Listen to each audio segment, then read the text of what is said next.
I'm really up against the timer today because I am going out shortly for my brother-in-law's birthday. We're having a bit of a gathering at their house with some drinks and nibbles. And I was trying to be clever and get some recording in before I went so I could edit tomorrow and I wouldn't have to record tomorrow. Plus, I've just got back from the hairdresser, so my grey roots are all now sorted, they're all covered over, and I've got some really nice curls and waves and stuff, so I wanted to show that off before I sleep on it tonight and ruin it all.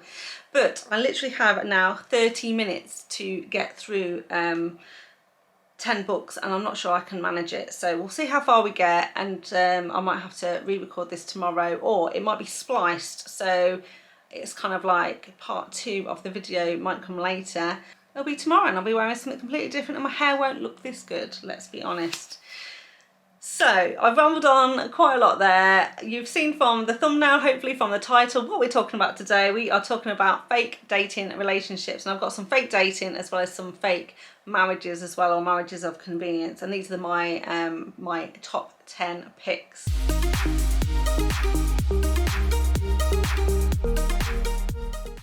So the first one I'm going to talk about is Blind Side by Kandi Steiner. This is book 2 in the Red Zone Rivals series. And in this one we're following Clay Johnson, who's a football star in his local college. He's a football safety, and unfortunately he's just been dumped by his long-term girlfriend, who he was in love with and was expecting to, marry eventually one day and have a family with, and he is pretty devastated by what's happened, and so he basically would like to fake date to make his ex-girlfriend jealous and hopefully convince her that she's made the wrong decision and to take him back. The heroine in this one is Gianna, and she is a bit of a nerd. She's not very sporty, but she works for the PR kind of department at the university as part of her studies, and she's the public relations coordinator for the team. And because of his breakup, Clay is a bit down, a bit despondent. He's not doing too well in front of the cameras, and so she's tasked with really pepping him up, making him camera ready, and trying to figure out why he's so grumpy and to get him to put a smile on his face. Meanwhile, she actually has a crush on a musician on campus, but she is a virgin. She's very inexperienced when it comes to boys, and she is really struggling to get him to notice her. And even if he did, she's not really sure that she has the right level of experience to keep this a man like him, because she perceives that he's like this really hip and trendy musician that loads of women are swooning over. So it puts Clay and Gianna in a very similar sort of situation, and they're kind of working together to fix their problems, and they come up with this crazy plan to fake date each other to help each other out. And Gianna also convinces Clay to maybe if he'll also help her become more confident around men, and basically have some sexual experiences with him, so that when she finally gets the man of her dreams, she'll be ready to go. It's just really Clay is such a great hero in this one. He is so good with Gianna, and you can see very quickly that it won't take long before their relationship develops into more, and maybe the people they're trying to make jealous won't be a priority for them going forward. So I highly recommend that one.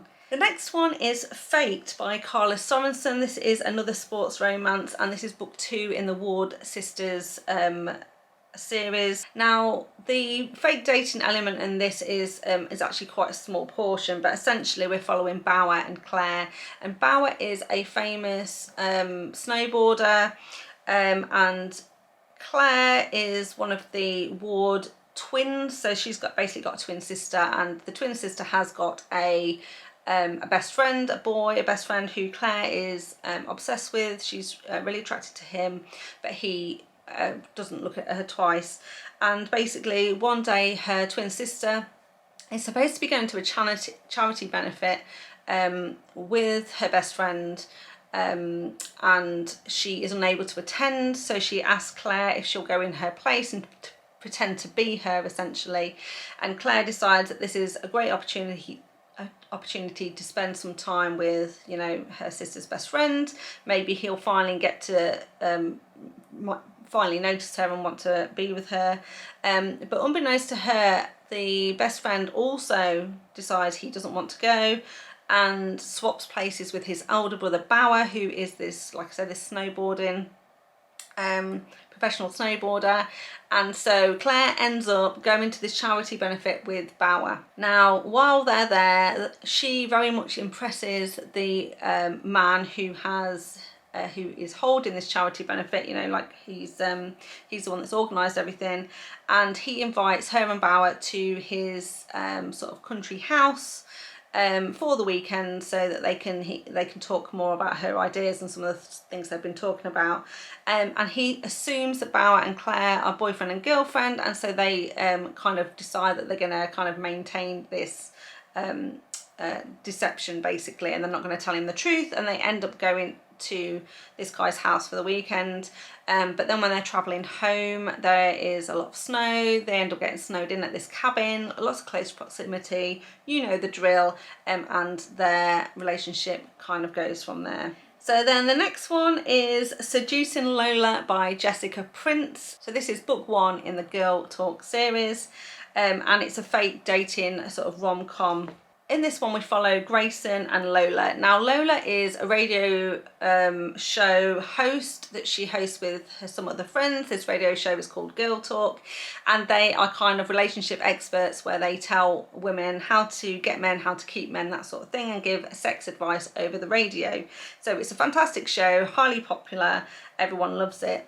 And meanwhile, Grayson is a sexy billionaire who happens to own this radio station, but kind of like isn't really around a lot. He's the boss. So Lola doesn't recognise him when she sees him. And they have this bit of a meet cute in a coffee shop close to where she works. There's a bit of a misunderstanding. And then during the radio show, she happens to bring up this encounter that she's had with this rich billionaire. She embarrasses him live on the radio. And then after this, she quickly realises that he's actually technically her boss. She's embarrassed him live on the radio, and to save her job and his reputation, the PR, the sort of like the media team, the marketing team, convince them that they need to fake date in public so that they can sort of like smooth over what's happened on the radio station and save a bit of face. So obviously they are now having to go to events together, and in all of these books their relationship goes from there. Then the next one is a recent read for me. It is Real Like Daydreams by Julia Wolfe, and this is book 4 in the Savage You series. It's a fake dating sort of college romance, and it's also a bit of a secret identity as well. And in this one we're following Seraphina and Julian. So we met both of these characters in the previous books in this series, and Julian is our hero, and he's a bit of a scarred, traumatised hero because he was involved in an accident in a previous book, and he has been left with some quite severe injuries.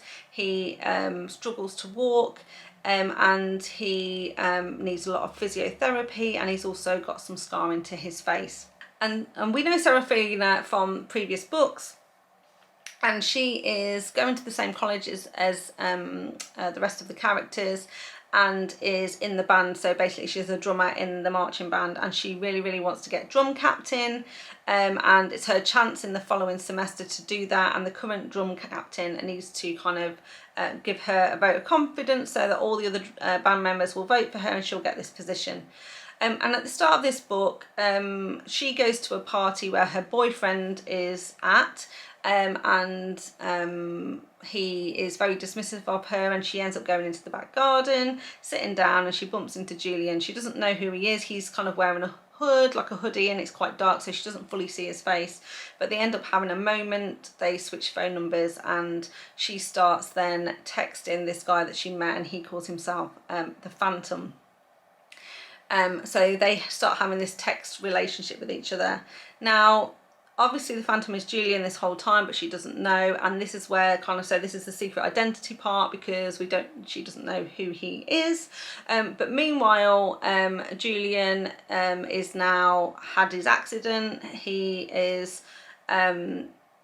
back in class, and there's some, and basically the head of the band leader basically says to Serafina, if you want me to give you a vote of confidence, I want you to date Julian, get him to fall in love with you, and then dump him, because he's basically a horrible person, he's a bit sadistic, and he wants to do this for a bit of a laugh, to upset, you know, the scarred guy in the classroom. And Serafina agrees to do it, but she tells Julian what is going on. So she doesn't lie to him about what's happening. She sort of says, look, I really want band captain, this is the situation, would you agree to pretend to date me, pretend to fall in love with me, and let me break up with you so that this guy will let me be band captain? And Julian basically says to her, absolutely, I will help you, and in return you can help me with my physiotherapy, because she's training to be some sort of physiotherapist as well, and he's run out of insurance money, so it's all perfectly timed, and a great explanation as to why that he would agree to fake date her. And obviously during the fake dating they're in close proximity together, and their feelings grow for one another, and it's actually I think a beautiful story about this very scarred, very insecure hero after what's happened to him, and how she really helps him to heal some of his trauma and to move forward, yeah, ultimately they get their happy after. So I really enjoyed this one, I would highly recommend. Then the next one I wanted to recommend is Hold Me Today by Maria Lewis, and this is book 1 in her series Put a Ring on It. And this one is again a fake dating, it's a contemporary romance, a very slow burn, so I will warn you here, this one's a very slow burn, and he's also her best friend's older brother as well, so they've known each other a while. But essentially the hero in this one is Nick. He is a contractor, a bit of a builder, and he's recently been on one of these reality dating shows, a bit like Love Island, where he's gone off to be the eligible bachelor on this show, and it's whittled down, and he's whittled it down to one girl, and he's supposed to get engaged to this girl on the show, and then things don't go quite right at the end of the show, and his relationship is and his reputation is sort of a bit in tatters, and he needs to get the media off his back, and so he needs a fake girlfriend to be able to do this. And this is where Mina comes in, because like I say, she is his younger sister's best friend, and she's also a hairdresser, and she wants to set up her own salon, and she basically has bought this place, it needs doing up, and she has been scammed out of some money by another builder, and so she begs him to help her do this place up, and he agrees to do it in exchange for being his fake girlfriend.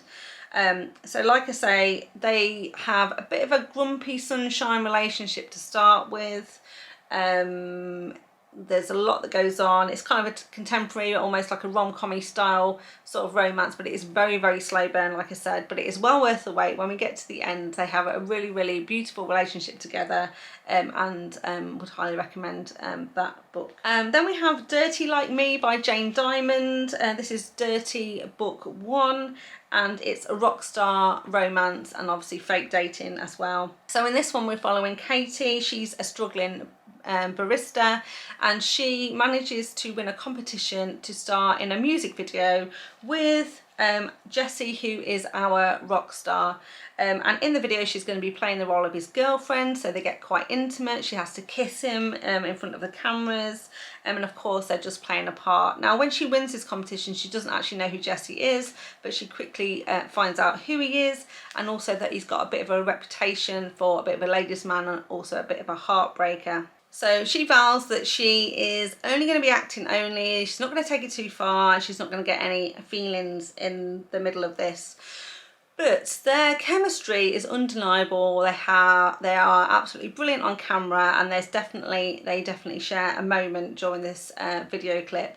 And when the video kind of goes live and all the fans see it, everyone goes crazy for this music video, and they are all in love with this couple, Jessie and Katie. And so Jessie basically asks Katie if she'll fake date him for about a period of 6 weeks while he promotes his new album. just to help him out. And she agrees to do this, and like I say, she determines that during the 6-week period it's going to be acting only, in public only, and nothing untoward is going to happen. But of course, spending that amount of time with him in close proximity means that maybe she's not going to be able to hold back her feelings, and maybe he won't be able to either. So then the next one I want to recommend is Holiday Hoax by Maggie Cole. So yes, this one is a holiday romance. It is kind of a fake marriage, fake dating, fake marriage scenario, and it's also a billionaire romance. I know it's a bit early for holiday romances, but I absolutely love Christmas, and I'm not going to lie, I celebrate Christmas in July, and we'll be having a big Christmas dinner at the end of July, so this is perfectly timed. So if you're like me, or you just want to make a TBR for something you want to read towards the end of the year, then I highly recommend Holiday Hoax. And this is, it follows a similar storyline in a way to The Proposal, the film with Sandra Bullock and Ryan Reynolds, and essentially we have Sebastian, who is a billionaire, and he's had several, basically 4 failed relationships where he's met women, fallen in love with them, was going to get married to them, they're all engaged and everything, and then the women don't make it to the altar. He's kind of like jilted at the altar on numerous occasions, and so now he has turned his back on love, turned his back on women, and doesn't want to do that anymore. However, he is the vice president at his company, and his dad is a CEO, and he's been waiting desperately for his dad to retire so that he can become the next CEO. But his dad basically says to him, look, you are focused too heavily on work, you need to start thinking about family, and basically I am thinking about giving the CEO role to your brother unless basically you are prepared to get married, settle down, or the usual jazz, which we always seem to get with these families sticking their nose in, and you can't have the inheritance until you get married. So this is where we meet Georgia, and she's a new intern at his company, and she's trying to, she's kind of studying business, she wants to learn more about business, but her ultimate goal is to own her own, open up her own bakery store, because she absolutely loves baking and cupcakes and that sort of thing. And she starts at his company as an intern, and he basically offers to give her the money that she needs to start her own bakery if she'll marry him for the Christmas period, and then they're going to get divorced in January, and he'll give her like a severance pay. So part of she has to sign a prenup to agree to all these things, and then basically after that they then go to his like family home. So basically they live on a ranch outside of the city, and they go there for the holidays, and of course the whole family absolutely loves Georgia. She is such a lovely girl, completely different to his other girlfriends, and everyone's so relieved that he's finally found somebody who clearly loves him, and he obviously loves back. And so it was one of those sort of really cute rom-com sort of stories where this couple get close together, realise they like each other, but then also feel really, really guilty for lying to this family because the family are also really, really nice to them. And so, yeah, their relationship goes from there. And in the prenup, there may or may not have been some clauses in there that may affect their happy ever after. And the only thing I'll say about this one, I really thoroughly enjoyed it. It's a great holiday romance. I really did like it. But I wasn't too happy about the third act breakup in this one. It is based on miscommunication, which I don't particularly enjoy. However, this miscommunication and the third act breakup does lead to a lot of grovelling from the hero, which I did enjoy. And like I said, they do end up with a happy ever after. So it's a thumbs up from me. Moving on to book 8. So this one is moving away from sort of fake dating to get to the actual marriages, and the first one is The Marriage Effect by Karla Sorenson. Again, I've spoken about this one before. I really, really like this one, and this one is book 3 in the Washington Wolves series. So this is another sports romance, and this one is American football, and in this one we're following Logan and Paige, and Logan is kind of like the kind of lead defenseman, if you like, head of the defense team on the side on the football team. Sorry, I'm not American, I don't know all the lingo. And he has 4 stepsisters, half-sisters, yes, 4 half-sisters, and his father has passed away. Their mother, he's got a different mother to them, but their mother was unable to she just couldn't cope with bringing up the 4 kids, so she's left them, and Logan has been left to bring them up, and he's doing his best as he can as a single parent to his like I say, his 4 half sisters. And he's got another brother as well, and the brother is basically not a great guy. He's trying to make Logan's life difficult, and he's trying to get the sisters off him, and he wants to get custody of them himself. And Logan is absolutely madly in love with his sisters, will do anything for them. He doesn't believe his brother's house is the best place for them, and so he's desperate to keep them with him.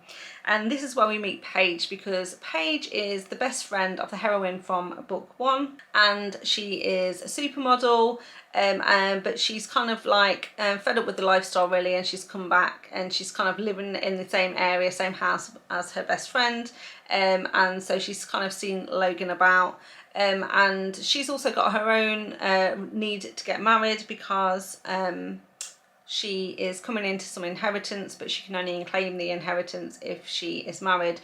So she basically makes a deal with Logan, and they agree to enter a marriage of convenience so that he can keep his step sisters, and she can get her inheritance. But of course, living together in close proximity means that they definitely start to develop feelings for each other. But in addition to that, Paige forms a very, very strong attachment to the sisters. She becomes the older sister, the mother that they never really had. And while they definitely test her as a new parent, Paige absolutely delivers and pulls through, and they form this really, really strong bond where Paige will basically fight to the death to protect them.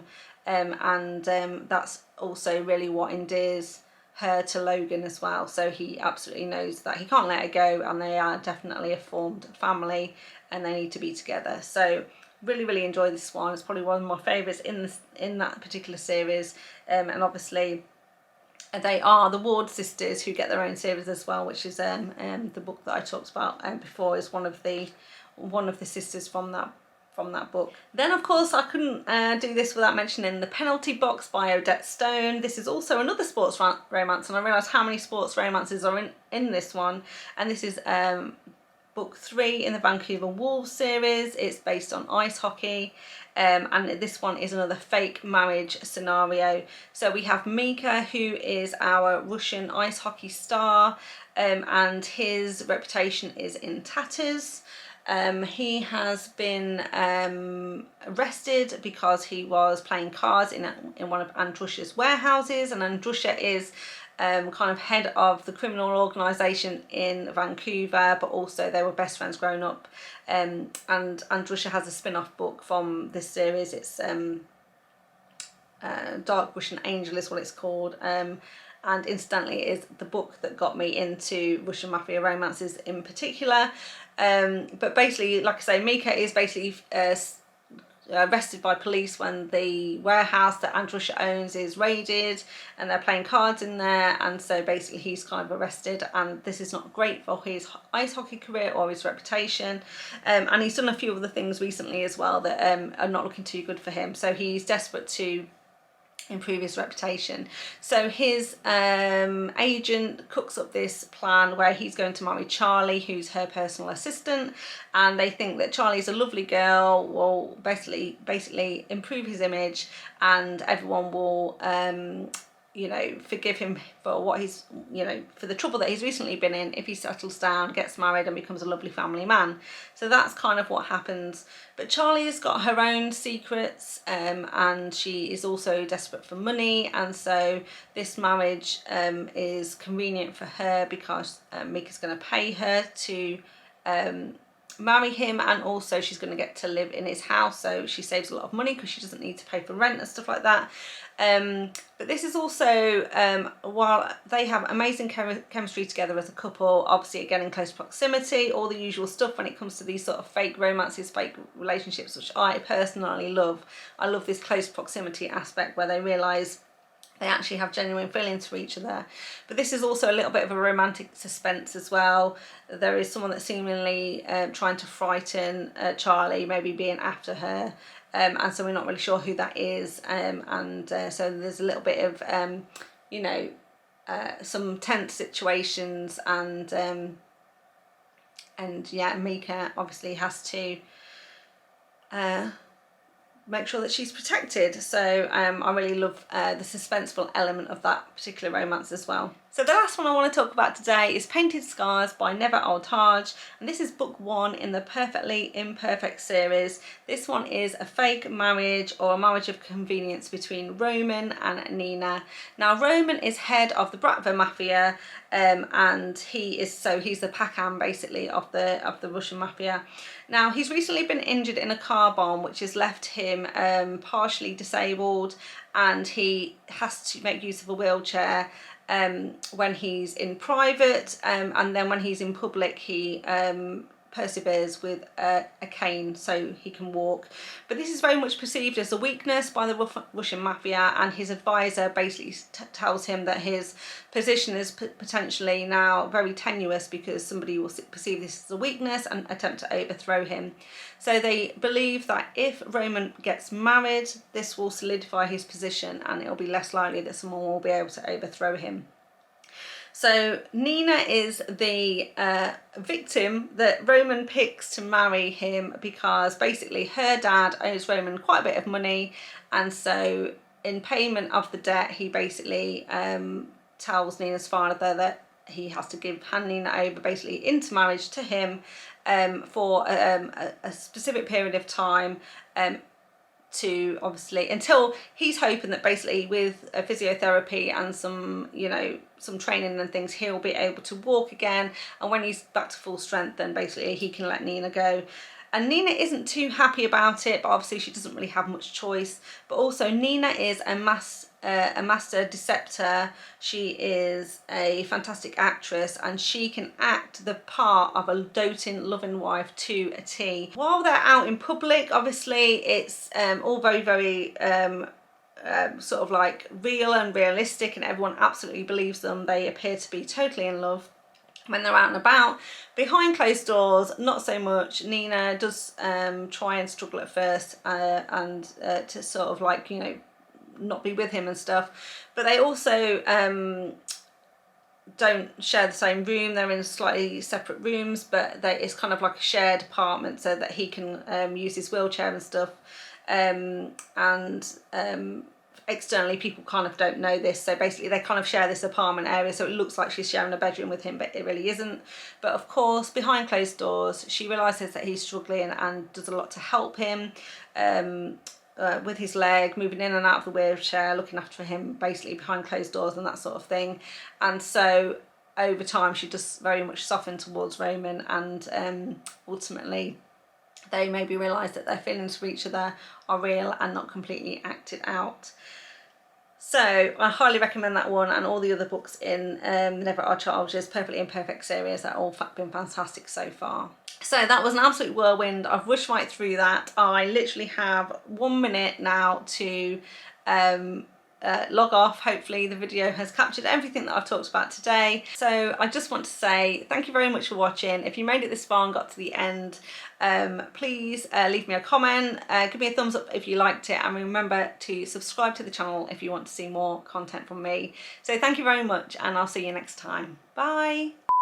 And then the last one that I wanted to talk about today, and I've literally got 3 minutes left before I have to hang up,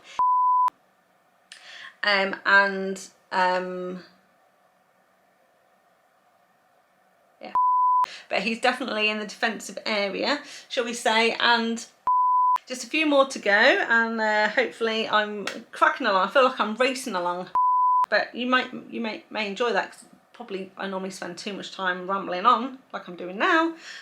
It takes a long time for them to get to them to be together, blah,